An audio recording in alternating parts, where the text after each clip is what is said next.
want you to protest. I don't want you to riot. I don't want you to write to your congressman because I wouldn't know what to tell you to write. I don't know what to do about the depression and the inflation and the Russians and the crime in the street. All I know is that first, you've got to get mad.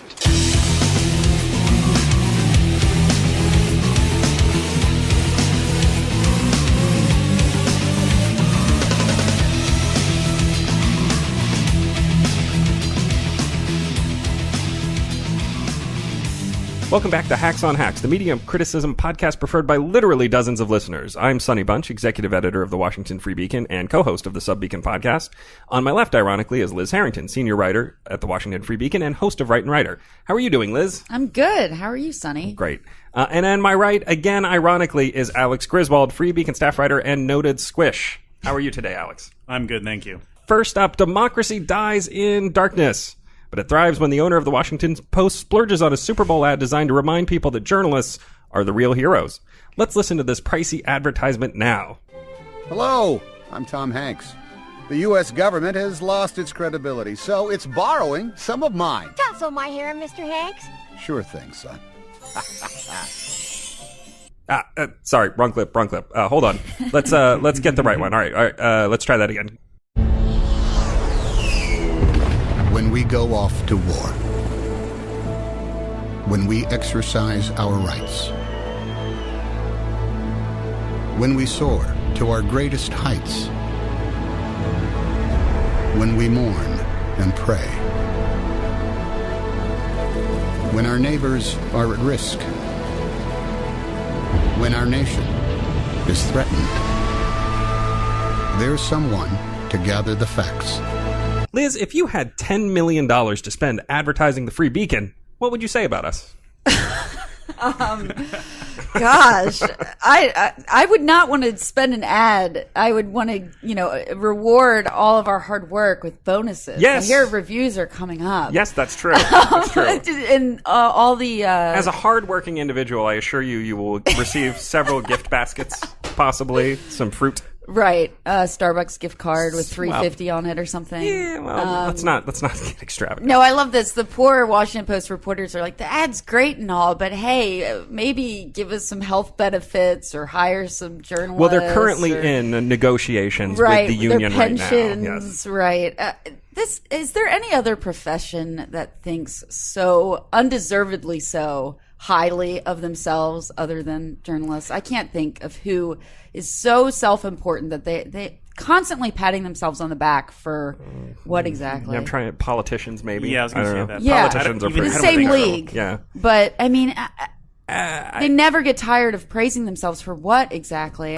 Alex, what's your take on this Super Bowl ad? Because it does seem like an actual extravagance. I mean, $10 million on an advertisement to basically tell people that journalists are great seems like a bit much. Well, allegedly, it was not going to be a Washington Post ad. If you believe the gossip section of the New York Post, which, of course, this is not called principled reporters on hacks, so yes. I will go ahead and share it.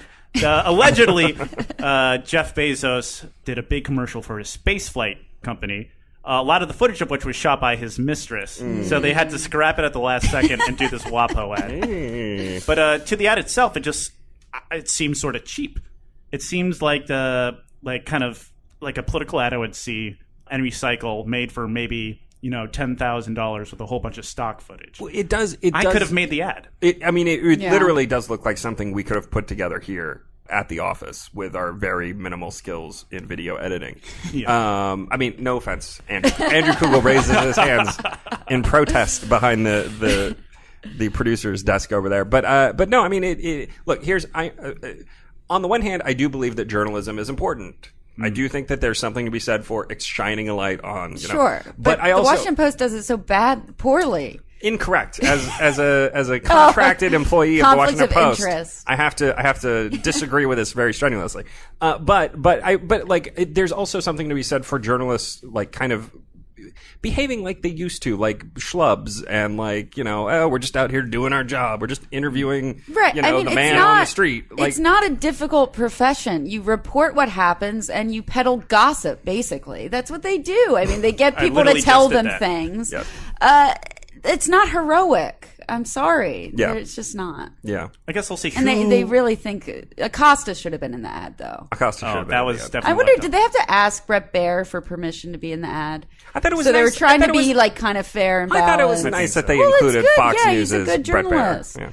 But he probably doesn't like patting himself on the back as that much. One of the reasons I love working at the Free Beacon is because we would never do something like this. You're right. We would take the $10 million and we'd fly to Vegas. Right, Vegas, And, or get like a box. Yeah, we were supposed to do that. We would waste the that money. Nats. We would waste that money so hard. It would be Yeah. fantastic. All right, next up, we have a troubling report from The Independent. Apparently, Liam Neeson wants to commit racist murders all the time. At least that's what the aggregators would have you believe. After telling a reporter a story about a friend who'd been raped, action star Liam Neeson said he wandered the streets hoping that someone would assault him so he could bonk them on the head with a blackjack. The point of the story was that revenge is bad and soul-killing and bad and crushing and terrible. As we can hear here if we listen to the clip. Let's go to that. I went up and down areas with a cosh, hoping I'd be approached by somebody. I'm ashamed to say that. And I did it for maybe a week, hoping some black bastard would come out of a pub and have a go at me about something, so that I could kill him. But I did learn a lesson from it when I eventually thought, what the are you doing, And I come from a society, I grew up in Northern Ireland in the Troubles, and I knew a couple of guys that died on hunger strike, and I understand that need for revenge, but it just leads to more revenge and more killing, and Ireland, Northern Ireland's proof of that, Now, of course, this did not stop the aggregators, such as the Daily Beast, from suggesting that Neeson was running around Ireland trying to commit, quote, racist murder, end quote. Griswold, which is more likely to get people the truth? A game of telephone played by a bunch of kindergartners or a team of aggregators trying to get clickbait headlines? I'm sorry. I'm kind of on the Daily Beast side on this. Oh. Unfortunately, the way I see it is I understand what Liam Neeson was trying to make. He's got this movie coming out, which, first of all, I'm definitely seeing. Yeah. I've seen it. It's good. Okay, that's good. Okay, early Sunny Bunch review is that it's good. But it's about revenge, as is seemingly every Liam Neeson movie these days. And so he's telling a story about his past, how once he tried to seek revenge and kind of came to his senses. Mm-hmm. It's a bit... I don't understand why he had to bring race into it. That was what sort of took me by surprise, the fact that he was open about the fact that he wanted to attack a black guy specifically. Well, literally the only thing he knew about the rapist was that he was black. Right. I get it, but and it's not like Ireland has the best history with this. Well, this is also. Yeah. I mean, look, Ireland during the Troubles. We're not looking at a bastion of enlightenment like, say, America in 2019. Liz, now that the Squish has had his say, what's your take on this? Are you also going to attack Liam Neeson? No, I think Irish hero. He was just trying to be honest. I guess that's his method acting. He was trying to get in the character, go out and try to maybe kill violence. somebody. Yeah. No, he was just being. I thought we were supposed to always be constantly having these conversations about race. And here he's starting one. Just being honest. I don't know. This is why I wanted to talk about this story. Not because of the race aspect of this. Not because of the rape aspect. Not because it's Liam Neeson, who's great. But because this is a signal flaw of our current media landscape where you have kind of an interesting story being told. And, maybe Liam Neeson was being a bit controversial. Maybe he went over the line.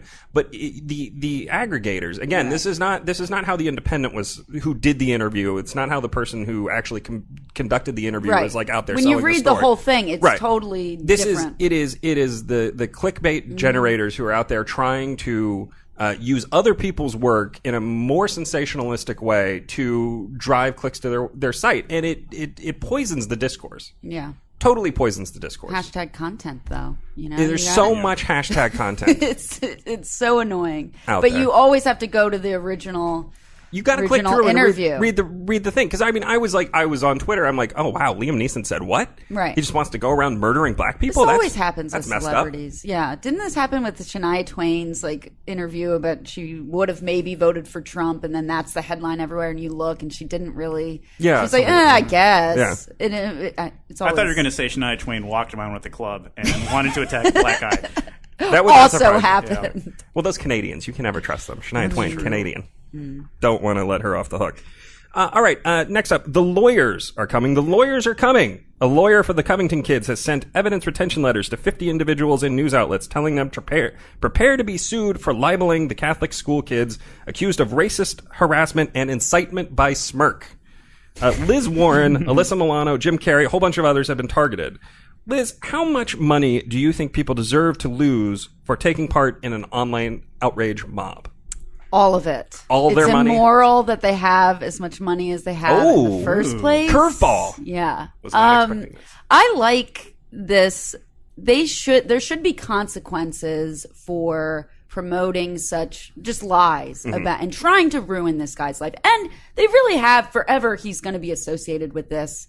And the internet is forever. It is forever. And it's just sad. And they shouldn't. The video that the lawyers put out is a must-watch. The 15 minutes, the truth about Nick Sandmann. It just completely shows they did nothing wrong. Nathan Phillips is a professional race agitator, basically a complete liar. And yeah, I'm glad the lawyers are taking action. You shouldn't be able to run with this misinformation and not have any consequences. Alex, how many lies should you be able to tell about somebody before you get sued? I would say that I'm actually anti this lawsuit. Okay. That's not surprising. No, it isn't. I mean, what you have to understand is morally, were these kids libeled? Of course. I'm not going to disagree with that. But legally, libel is a very, very high barrier to clear. But they're not public figures. They're not public figures. It's true. really a high barrier usually when it's public figure. But these are random kids. I guess so. But you think George Zimmerman was not a public figure at the time. And ABC spliced his 911 call. They very obviously libeled him. And even he couldn't win. So I worry that... No, they might not win, but it's good to have the threat out there, though. I guess why are you spending millions on a lawsuit that you're not going to Nobody's win, spending millions on this. No. I mean, the hopes here, I'm sure, are for a bunch of settlements. I mean, look, I'm going to pull the curtain back and let people into the world of journalism here for a second. Once every couple of years or so, we have. Pursuit. I know we have essentially a libel and slander seminar here in the office, and we have lawyers who come in and are like, here are things you can do, here are things you can't do, here are things to look out for. And one of the first things that they always tell us is it's incredibly hard to get sued for libel. Yes. It's incredibly hard to get sued for libel and defamation. But there are exceptions to this, and one of them is when you're going after a private, non-public figure. Another is when you don't even bother to call for comment, and you don't bother, trying to seek out the truth. I mean, and the third, of course, is when you're just wrong, when you're just saying untrue things. And it seems to me that all three of these are being met here. Now, I have a modest problem with going after the news outlets because the news outlets are reporting on what people are talking about on Twitter. There's a weird convergence of like, well, this is actually newsworthy because people are talking about it. But at the same time, the news outlet, basically every news outlet was negligent in trying to get comment.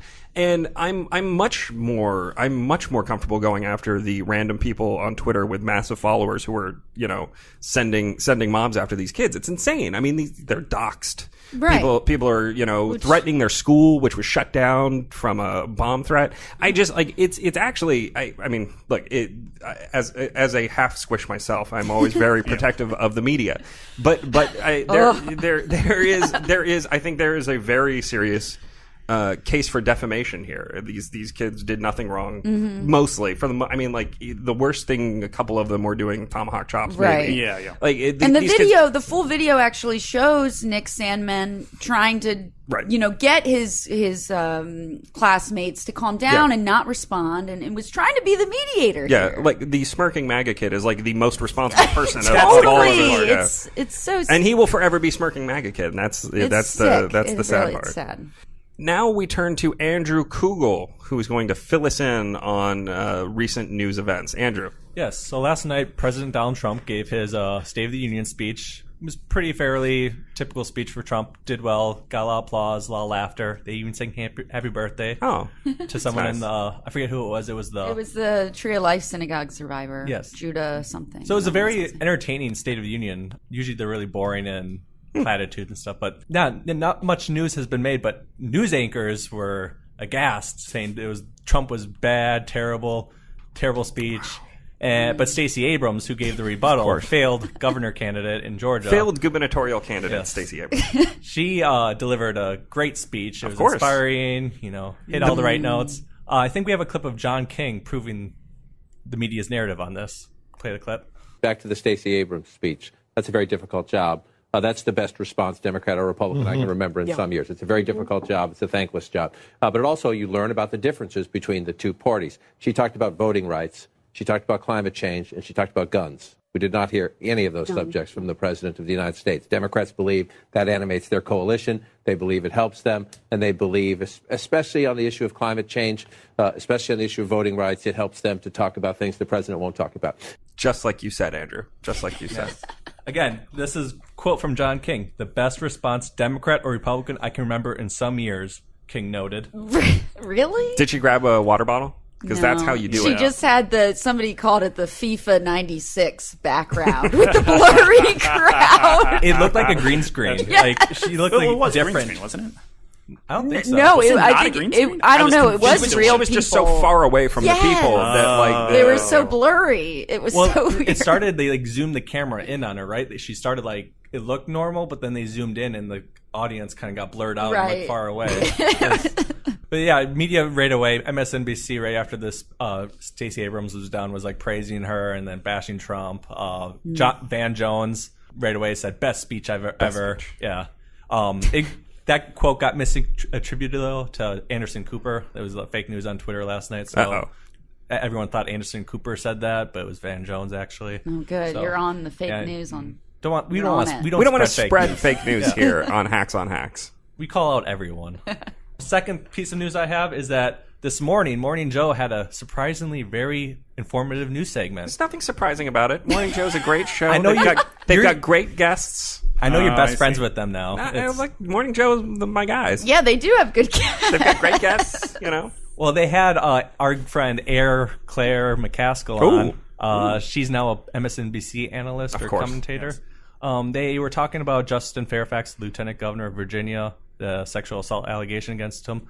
The woman came out publicly today or last night.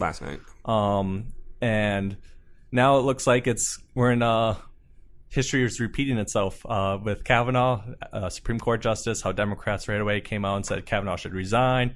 Now, but with Fairfax, all the Democrats are saying that Fairfax should resign, right? That wasn't that the point that Morning Joe was making? Yeah, it was. It was surprising too. Claire had the line saying Democrats, we can't just brush this aside or we'll risk of not being taken seriously on the issue. But which is notable because she's talking about her old colleagues. They even did a before and after of Cory Booker. Yeah. Elizabeth Warren. Wow. Let's listen to a bit of the clip here. Wanted to get your take on this. Despite the evolving situation with Fairfax, some 2020 candidates are more focused on Governor Northam's controversy, which is in contrast to perhaps how they reacted to Brett Kavanaugh's accuser just months ago. And here's Cory Booker, by the way, in October. I believe her. I believe Dr. Ford. I still believe her. But confronted with allegations against Lieutenant Governor Fairfax yesterday, Booker told the reporter, I think we should be focusing on what's right now happening with the governor. I know you guys are trying to focus on a lot of things right now, but right now my focus is on, again, calling for the governor to step down. Good on Morning Joe. I've always liked that show. So balanced. I know, it was just surprising because it's Morning That is Joe. Surprising. I mean, every other Democrat was running away from the question. They said, who is that? I've never heard of this guy. I don't know anything about this story. I've never heard of it. Cory Booker's response was, well, right now I'm just focused on Northam. Can you walk and chew gum? Come on. He wants to be president here. I cannot possibly call for two Democrats to resign at the same time. One is the limit. All right, thank you, Andrew. Andrew, that was a very good segment. It's always nice to have you here. Your videos would look much better than the Democracy Dies in Darkness advertisement, I can assure you. A lot cheaper. It's airing at the cost of the money, so we would never do that.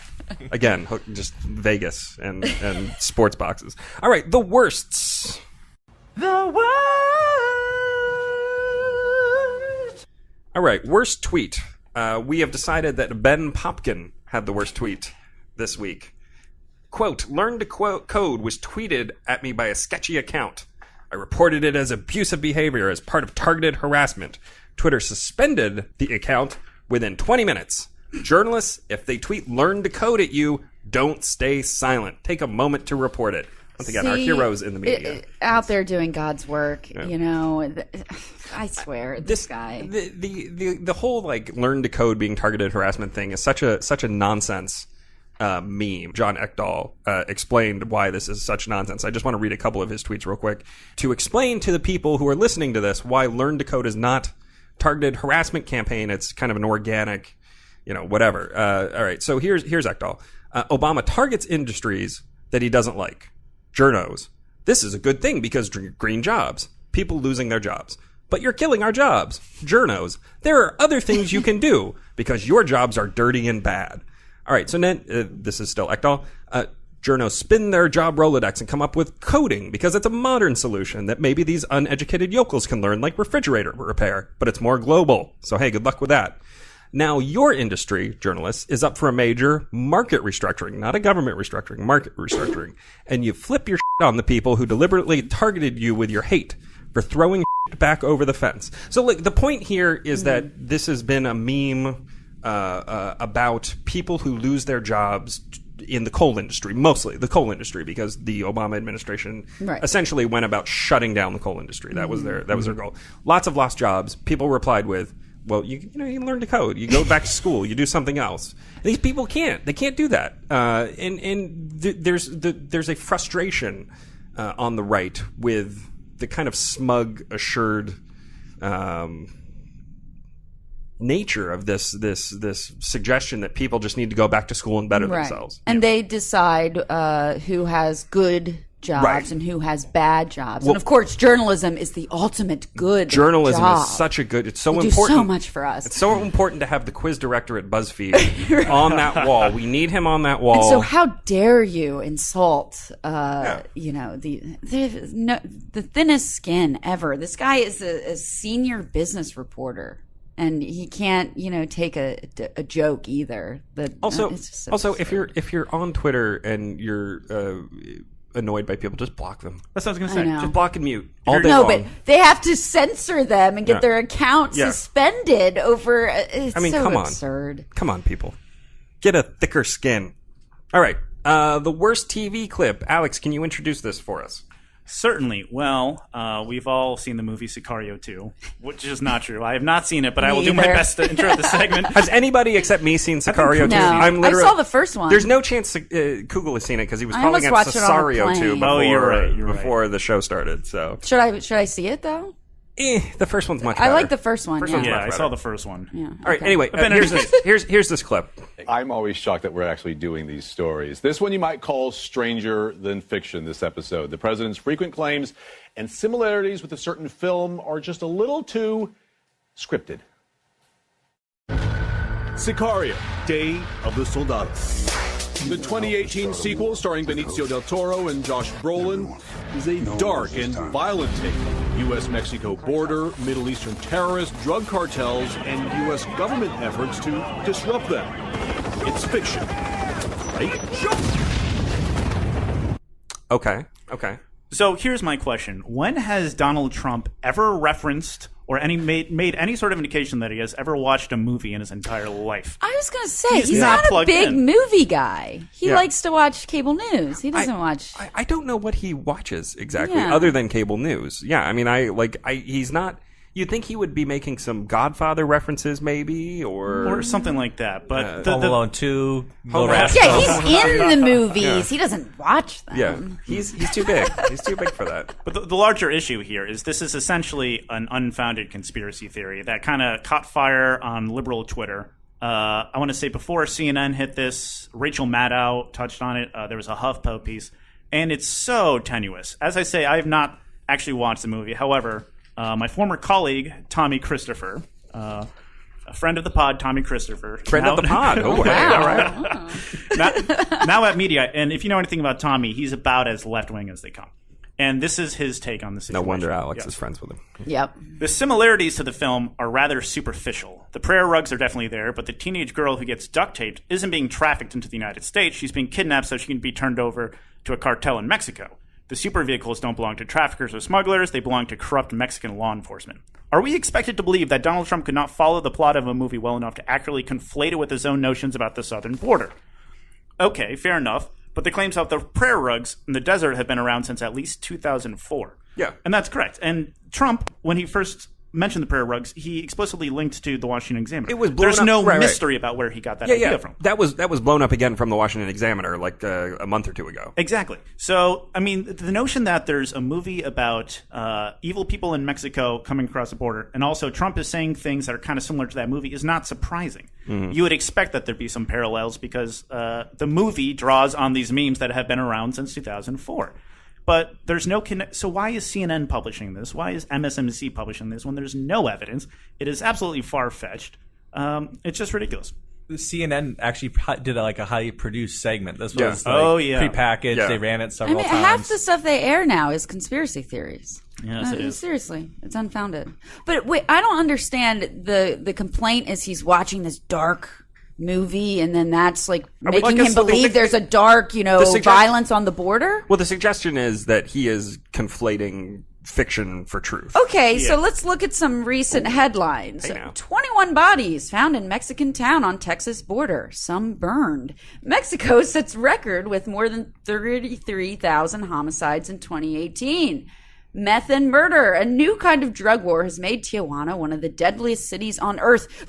I don't understand why you had to watch a movie. Yeah. Everyone knows the cartels. It's very violent. Mexico's that's what he's been bad. talking about. Mexico is bad right now. That is what it comes down to. Yeah. All right, Andrew Kugel, could you you had a very interesting tweet about some headlines at the Washington Post. What's the worst in print / online, whatever? It's all basically the same, right? Yes. So the Washington Post had several headlines that were bad related to the story of Governor Northam, the Virginia governor who made comments related to the late-term abortion bill. Let's go through one of them. I think the first one was VA Governor Northam faces fierce conservative backlash over late-term abortion bill. That was the very first one, and they framed it around conservative backlash. And they did a lot of stealth editing on these pieces. To abortion bill draws GOP outrage against VA Governor Northam Democratic legislators. And then the second piece they did related to this story was Delegate Kathy Tran was known for nursing her baby on the floor of the House. Now she's getting death threats over abortion. Ridiculous. Yeah. And that was changed. That was the second one. The original one. Yeah, the original one, is changed. That was changed from until this week. Delegate Kathy Tran was known for nursing her daughter on the House floor. Now Republicans are calling her a baby killer. Yeah. That was the second piece they did after the conservative backlash. And then the follow-up, the third piece they had was Republicans seize on liberal positions to paint Democrats as radical. Yeah. It's always Republicans seize, Republicans pounce. This is not a Washington Post specific thing. I should drive home. Gotta defend. I got my people. But this it is the far left wing of the abortion debate is the center of the journalistic belief. Journalists believe in two things. One, the world is ending because of climate change, and two, abortion should happen up until 1 week after birth. Coming through right. Right. You should get a CarMax guarantee, where you can drive the car around for a week and then you can return it. That's what they think with the babies. Right. So, maybe Republicans were calling her a baby killer because she was literally talking about killing babies while they're coming out of the birth canal. Literally infanticide. Yeah. Yeah. But the point is that journalists, these were the first stories about the abortions bill. And they didn't even mention the actual quotes of what she said. Yeah, no. I mean, it was just a press release of her biography, that story. That's the thing. When it's a bad thing for Democrats, the first story is always conservatives pounce. Spin. It's professional spin. That's all they do is to protect the Democrats and then say, oh, well, the real story is the conservatives. With the stealth edits on the Tran piece, I do wonder if they read it and they're like, oh, this is bad. Wait, we need to start fixing it now. Right. Because it really was bad. The headline said Republicans are calling her a baby killer, and then it just literally did not include her quotes at all. Right. All it said is So she was being attacked after she made a speech defending her bill. Right. Yeah. And as always, we know that we at the Washington Free Beacon are not perfect. Liz, what is the worst thing that the Free Beacon did this week? I regret to inform you that the Free Beacon is at it again with the gendered attacks. We're sexist. With, of course, female Democrats. So we put together, all around the office, we've been noticing this recently. Kamala Harris laughs a lot. At herself. At her on jokes. stuff that's not funny. I think it's kind of a nervous laughter, maybe? It's Mickey Mouse style. Right. But so David Rutz put together a video, and he actually, squished that he is, also said, I find it endearing, her laughter. Oh, God. He's the worst. But so he puts together this video of her awkwardly laughing. Let's just listen to like 30 seconds of it here, because it is something else. So I'm pleased to announce on The View that I'm not ready to make my announcement yet. I am running for president of the United States. Well, and that's a big announcement. and that too. That he's entitled to his opinion. Well, I think we've got a couple of issues, Chris, with that. I was the only one in the room who thought we were still in the game. Okay. So we put this out there, and then Michael Ahrens, who works at the RNC, he tweeted, the laugh is a bit much. I happen to agree. It's a bit much if you just heard that. But of course, Ian Sims, who's the national press secretary for Kamala Harris, had to tweet, he sees something more there. It's not just that her laugh is a bit much. It's, where have we heard this one before? RNC could barely wait 2 weeks before trotting out the gendered attacks.